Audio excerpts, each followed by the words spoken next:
जय श्री कृष्ण जी की जय। भगवत गीता जी।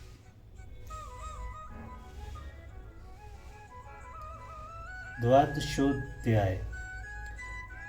अध्याय का नाम। इस 12वें अध्याय में अनेक प्रकार के सदनों सहित भगवान की भक्ति का वर्णन करके भगवत को लक्षण बतलाए गए हैं।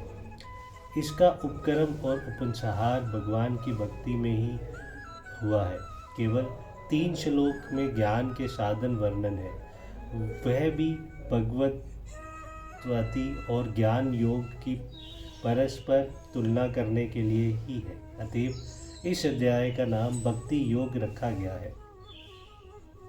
अध्याय का संक्षेप। इस अध्याय के पहले श्लोक में सुगुण साकार और निगुण निकार के उपासकों में कौन श्रेष्ठ है, ये जानने के लिए अर्जुन का प्रश्न है। दूसरे में अर्जुन के प्रश्न का उत्तर देते हुए भगवान ने सगुण साकार के उपासकों को युक्तम बतलाया है। तीसरे चौथे में निर्गुण निराकार परमात्मा के विशेषणों का वर्णन करके उसकी उपासना का फल भी भगवत प्राप्ति बतलाया है। और 5वें में देहाभिमानी मनुष्य के लिए निराकार की उपासना कठिन बतलाई है। 6ठे और 7वें में भगवान ने ये बतलाया है कि सब कर्मों को मुझ में अर्पण करके अनन्य भाव से निरंतर मुझ सगुण परमेश्वर चिंतन करने वाले भक्तों का उद्धार स्वयं मैं करता हूँ। 8वें में भगवान ने अर्जुन को मन बुद्धि अपने अर्पण करने के लिए आज्ञा दी है और उसका फल अपनी प्राप्ति बतलाया है।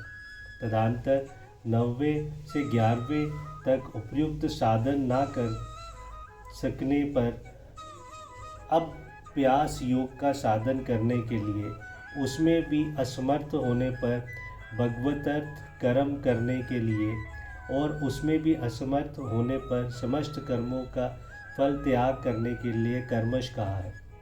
12वें में कर्म फल त्याग का सर्वश्रेष्ठ बतलाकर उसका फल तत्काल ही शांति की प्राप्ति होना बतलाया है। तत्पश्चात 13वें से 19वें तक भगवान ने अपने प्रिय ज्ञानी महात्मा भक्तों के लक्षण बतलाए हैं और 20वें उन ज्ञानी महात्मा भक्तों के लक्ष्यों का आदर्श मानकर श्रद्धा पूर्वक वैसे ही साधन करने वाले भक्तों को अत्यंत प्रिय बतलाया है। जय श्री कृष्ण जी की जय।